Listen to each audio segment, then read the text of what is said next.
Making headlines tonight. Prime Minister Hun Sen has ordered the police to arrest a person who posted an intimidating video related to COVID-19 on social media, which the Prime Minister said was false and caused fear to the public. Prime Minister Hun Sen has ordered the Minister of Economy, Un Ponmulut, to prepare the budget to expedite the demining process in Cambodia. Chinese President Xi Jinping attended a meeting celebrating the 25th anniversary of Hong Kong's return to the motherland and also the inaugural ceremony of the 6th term of Hong Kong Special Administrative Region. Hundreds of supporters of Sri Lanka's main opposition party gathered outside the main rail terminal in the commercial capital Colombo to demand the resignation of the government of the president. This is the Daily Roundup on EAC News Channel. A very good evening to you. I'm Anthony Ellis. Prime Minister Hun Sen has ordered the police to arrest a person who posted an intimidating video related to COVID-19 on social media, which the Prime Minister said was false and caused fear for the public. EAC News reporter Dashana Guchin has more details. Prime Minister Hun Sen has said there is no shortage of prisons for such people and that there must be measures taken to respond quickly to this incident. Speaking on National Fish Day in Banti Minche province on Friday morning, Prime Minister Hun Sen said that disseminating false information and polluting society in this manner is not a right of freedom of expression and will lead to immediate arrest. He said, "Post one, catch one. Post two, catch two, because this story is not a joke."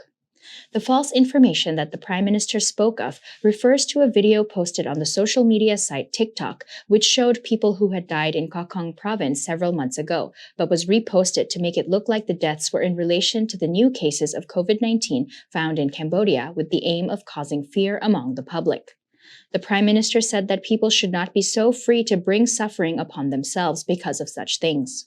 Bà sân chuyên là anh mình thư tao vừa ngọt với anh tao bán gì xây ai do rương chân cho mà bảo bán ca ấy còn ta đập mấy bông pol parayaka do cái rương cỏ công viên ơi tôi bốc mồm do rương cỏ công hai bao mình chắp việt thế tay tiết viên là do rương nơi cả lại nam môi tiết tao bảo phô đầu ọt thế à lấy chọn đây cục cỏ xong chơi thơ tiết thôi thơ tiết ắt ton khoác cả lại cục đã tê bẻ bà hỏi công dưới ta lô hồn san ai lang cục cho bài thơ có bà mà đã cục cái thơ mất nha. Licado Vice President Samat told EAC News that he does not support the dissemination of false information that harms society, and that this was not a right to freedom of expression. He said that the right to freedom of expression must be exercised by ethics and criticism that builds and improves.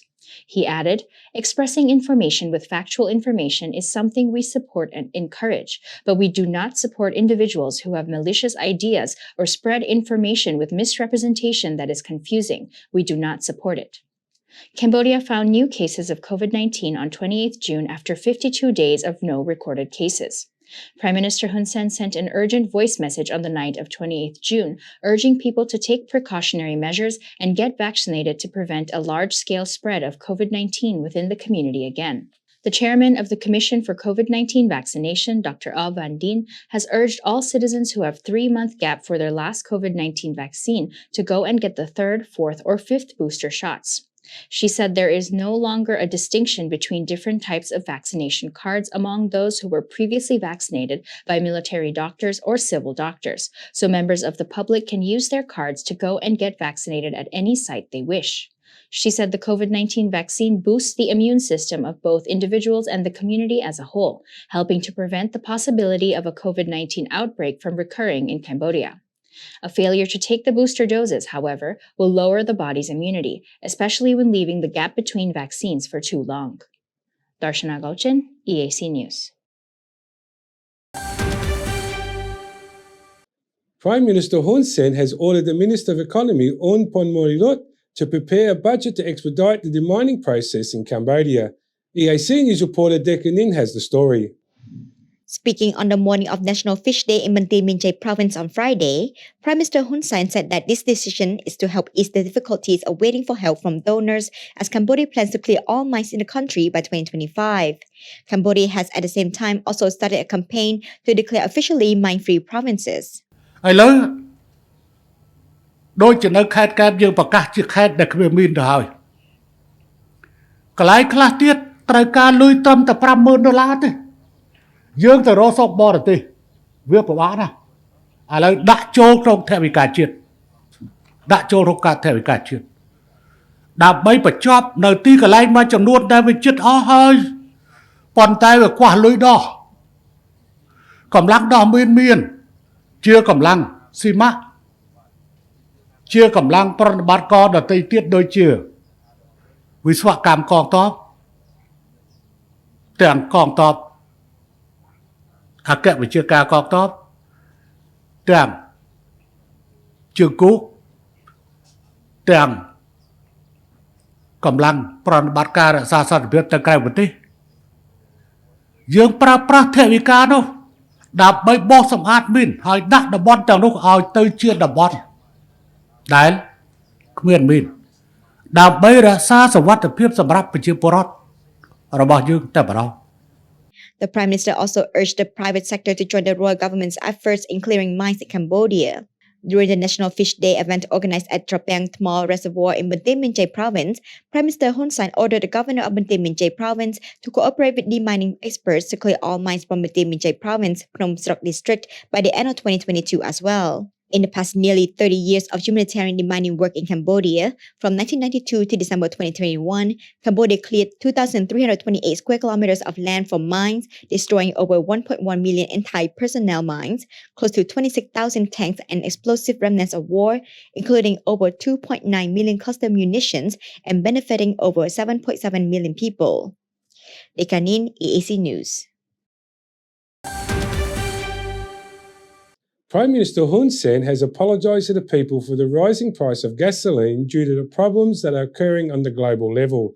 As a result, he has advised those who can afford to use electric vehicles instead of vehicles relevant on fuel. EAC News reporter Ashana Guchin has more. Speaking on National Fish Day in Banteay Meanchey Province on Friday morning, Prime Minister Hun Sen said that the global climate change agenda for 2030 or 2050 is becoming meaningless as Europe is moving backwards and reusing coal and could even become reliant on logging for fuel due to the ongoing conflict with Russia. As Cambodia transitions into a green economy, the Prime Minister has urged those who can afford it to use cars that use half batteries or pure electric batteries in order to reduce fuel costs. ប៉ុន្តែខ្ញុំមើលឃើញផលប្រយោជន៍ពីរយ៉ាងទី1កាត់បន្ថយការចំណាយទៅលើបញ្ហាសាំងទី2កាត់បន្ថយគ្រោះថ្នាក់ចរាចរណ៍ដោយសារវាបើកអត់លឿនពេកអញ្ចឹងទេអ្នកដែលមានលុយកាក់អាចនឹងបញ្ជាទិញអាព្រុសនឹងឬក៏អាតែលសាឡានអាគុយហើយទីកន្លែងចាក់សាំងនេះក៏បីមានកន្លែងបញ្ចូលអាគុយ The current crisis of rising fuel prices came after Russia launched an attack on Ukraine, and the US-led West imposed a series of sanctions on Russian energy, largely cutting off Russian gas and oil exports to the world. The price of fuel sold in the Cambodian market from 1st to 10th July is about $1.45 per liter for regular gasoline and $1.55 for diesel. Prime Minister Hun Sen has often spoken out against Russian aggression on Ukraine, but has said he also does not support any sanctions imposed on countries, including Russia, as it leads to losses for all. Darshana Gochan, EAC News. The positive nature of military relations between Cambodia and Israel may resume after the Deputy Commander of the Royal Cambodian Armed Forces and the Commander of the Royal Cambodian Army, Lieutenant General Hun Manet, met with the Israel Ambassador to Cambodia, Orna Sagiv, who is also the Ambassador to Israel to Thailand on Thursday the 30th of June. EAC News reporter Dekanin has more. During the meeting, Lieutenant General Hun Manet remarked on the relationship between Cambodia and Israel, which established diplomatic ties in 1967. He said that currently, the two countries have good cooperation in some important areas such as tourism, education, and especially agriculture, which has played a leading role in linking the two countries. He also mentioned the limited economic and military sectors between the two countries, which he wants to push closer and make stronger. Ambassador Orna Sajiv praised the good relations between the two countries over the years, especially the fruitful cooperation in agriculture, with many Cambodian students going out to study and train in Israel. Besides agriculture, she also mentioned some potential areas of cooperation, such as water resources, energy, entrepreneurship, innovation, and technology. With regard to strengthening military cooperation, she welcomed and supported this initiative and stated that today's meeting is an opening to look at opportunities to start cooperation between the two armies for the future. The Israeli military is considered one of the strongest and most capable in the world. According to the Global Firepower website, Israel ranks 18th out of 142 countries in terms of world military strength.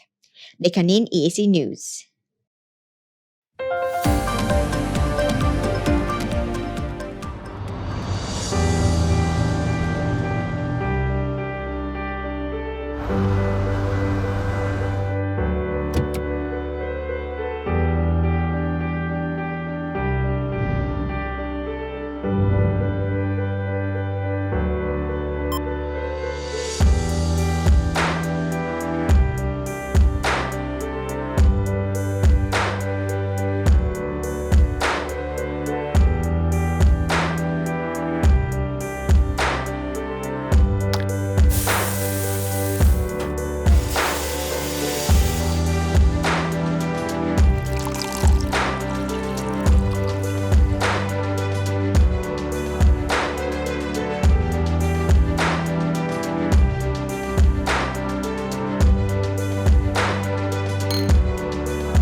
If it's happening and you need to know about it, you'll get it all right here. EAC News brings you updates and breaking news in English across all of our platforms and channels. The EAC News app, YouTube, Facebook, Telegram, Twitter, and our website www.eacnews.asia. Join me and the rest of the EAC News team every day on your favorite channels.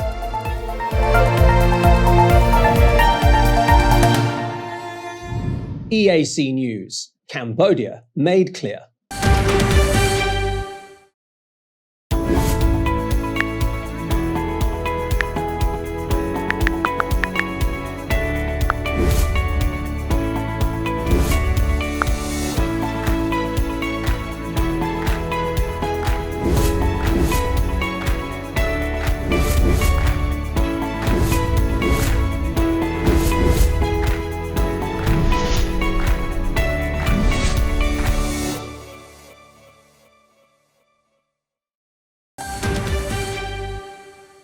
Chinese President Xi Jinping has ended a meeting celebrating the 25th anniversary of Hong Kong's return to the motherland and also inaugural ceremony of the 6th term of Hong Kong Special Administrative Region on Friday morning.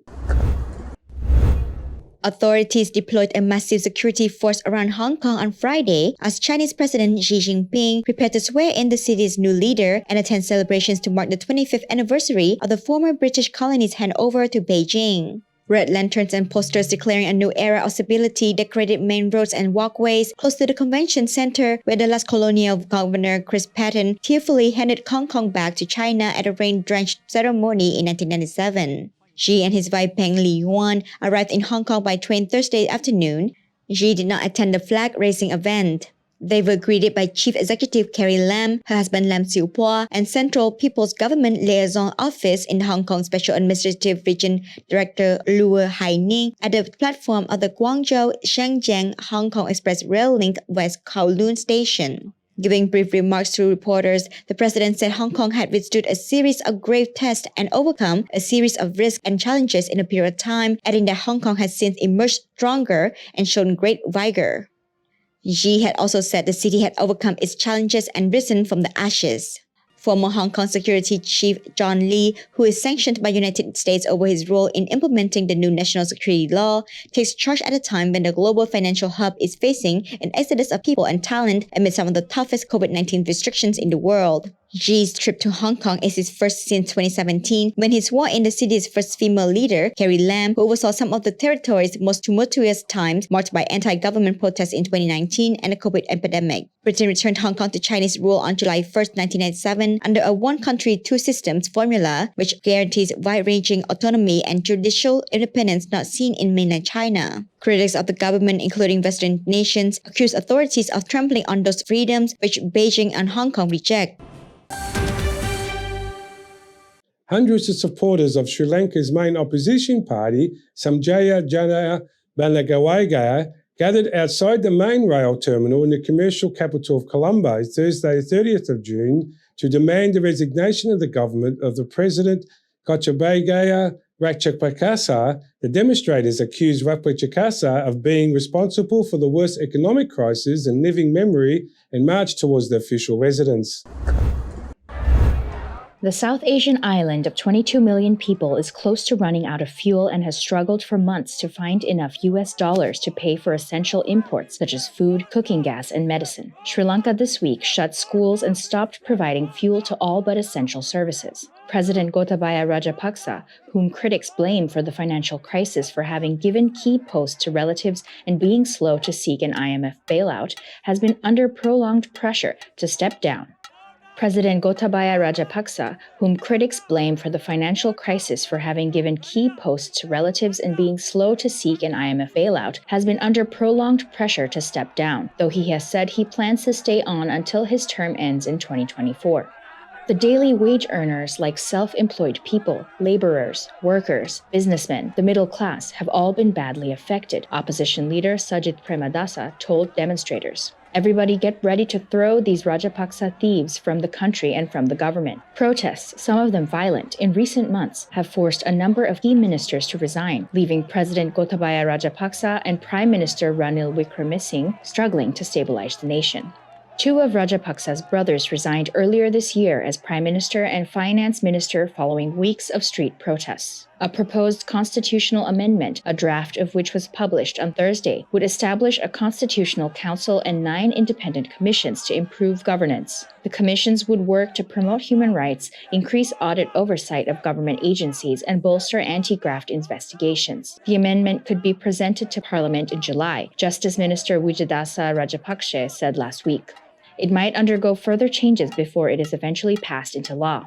Critics, however, say the amendment did not go far enough to tackle the demands of protesters.